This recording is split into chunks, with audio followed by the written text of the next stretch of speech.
ఒక్కసారి యాక్సిడెంట్ చూడండి, జరిగిన ప్రమాదాలు చూడండి. సేమ్ ఇదే అప్పా జంక్షన్ నుంచి మన్నెగూడ వరకు, అప్పా జంక్షన్ నుంచి మన్నెగూడ వరకు ఇదే శాంక్షన్ అయిన రోడ్. ఇదే మన్నెగూడ తర్వాత రోడ్ రెండుగా డివైడ్ అవుతుంది. ఒకటేమో వికారాబాద్కి వెళ్తుంది, ఇంకోటి బీజాపూర్కి వెళ్తుంది. బీజాపూర్ హైవే ఇది. వికారాబాద్కి వెళ్ళే రోడ్ కూడా అంతే దరిద్రంగా ఉంటుంది ఆడదాకా. కానీ ఇప్పుడు మన్నెగూడ వరకు అది కంప్లీట్ అవ్వాలి. యాక్చువల్గా భూసేకరణ అయిపోయింది, రైతుల దగ్గర నుంచి భూములు సేకరించారు, రైతులకి పరిహారం కూడా వచ్చింది. చాలామందికి ఆల్మోస్ట్ నేను వచ్చిందనే అనుకుంటున్నా, వచ్చిందనే అంటున్నారు అక్కడికి వెళ్తే. మరి అన్నీ అయిపోయిన తర్వాత ఎందుకు రోడ్డు పడతలేదు? ప్రమాదాలు చూడండి. పోలీస్ అకాడమీ అప్పా జంక్షన్ నుంచి మన్నెగూడ మధ్య ప్రమాదాలు ఎట్లా జరిగినాయి? 2021లో 240 మంది చచ్చిపోయారు. ఒకసారి ప్రమాద తీవ్రత అంటే రోడ్డు తీవ్రత ఎట్లుందనేది మనకు అర్థమవుతున్నది. 2021లో 240 ప్రమాదాలు జరిగితే 46 మంది చచ్చిపోయారు. 46 మెంబర్స్ 1 ఇయర్లో. 2022లో 129 ప్రమాదాలు జరిగితే 33 మంది చచ్చిపోయారు. 2023లో 110 ప్రమాదాలు జరిగితే 58 మంది చచ్చిపోయారు. 2024లో 147 ప్రమాదాలు జరిగితే 37 మంది చచ్చిపోయారు.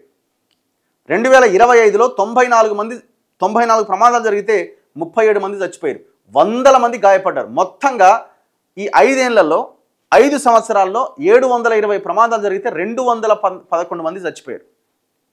211 జీవితాలు గాలి కలిసిపోయినాయి. 737 మంది గాయపడ్డారు. ఈ రోడ్డు కనుక ఒకవేళ అయ్యి ఉంటే 211 జీవితాలు, 211 కుటుంబాలు నిలబడేవి కదా. 737 మంది గాయాల పాలు కాకుండా, కుటుంబం ఆర్థికంగా చితికిపోకుండా, ఆ కుటుంబం ఇబ్బందుల పాలు కాకుండా ఉండేవి కదా. దాదాపు 1000 కుటుంబాలు. ఈ పాపం పొలిటికల్ లీడర్లది, రాజకీయ వ్యవస్థది కాదా? మొత్తం ఇది 69 కిలోమీటర్ల దూరం ఉందట.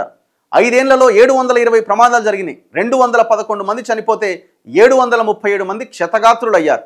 ప్రాణాపాయం నుంచి తప్పించుకున్న వారు వేల సంఖ్యలో ఉన్నారు. ఇది హైదరాబాద్ బీజాపూర్ జాతీయ రహదారి రక్త చరిత్ర.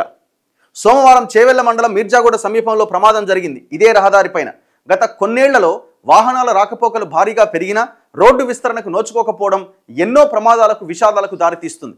అప్పా జంక్షన్ నుంచి తాండూరు వరకు 69 కిలోమీటర్ల దూరం ఉంటే ఏకంగా 50 ప్రమాదకర మలుపులు ఉన్నాయి. మొయినాబాద్ మండలం అజీజ్ నగర్, మొయినాబాద్, చిన్నషాపూర్, కనకమామిడి, కేతిరెడ్డిపల్లి, చేవెళ్ల మండలంలోని ముడిమ్యాల్, కందవాడ, మల్కాపూర్, దామరగిద్ద, మీర్జాగూడ, ఆలూరు, అంతారం వద్ద ఉన్న మలుపులు అత్యంత ప్రమాదకరంగా ఉన్నాయి. ఈ మలుపుల కారణంగా అప్పా మన్నెగూడ మధ్య ఎక్కువగా ప్రమాదాలు జరుగుతున్నాయి. వారానికి 3 నుంచి 5 ఘటనలు చోటు చేసుకుంటున్నాయి. శంకుస్థాపన చేసిన విస్తరణకు బ్రేకు.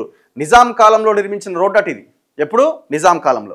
కర్ణాటకలోని బీజాపూర్కు వెళ్ళడానికి నవాబులు వేసుకున్న రోడ్ అటు ఇది. హైదరాబాద్ నుంచి కర్ణాటకలోని కలబురిగి, బీజాపూర్లతో పాటు వికారాబాద్ జిల్లాకు వెళ్లేందుకు ఈ రోడ్డు చాలా కీలకం. పర్యాటక ప్రాంతమైన అనంతగిరి కొండలకు వెళ్ళడానికి కూడా ఇదే మార్గం.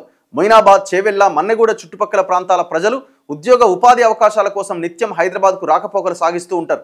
రైతుల పంట ఉత్పత్తులు తరలిస్తుంటారు. దీంతో రాకపోకలు గణనీయంగా పెరిగినాయి. ఇన్నాళ్ళు ప్రభుత్వాలు బీటీ వేస్తూ వచ్చాయి తప్ప ట్రాఫిక్ అవసరాల మేరకు విస్తరణ మాత్రం చేపట్టలే. 2018లో దీన్ని కేంద్రం జాతీయ రహదారి 163గా మార్చింది.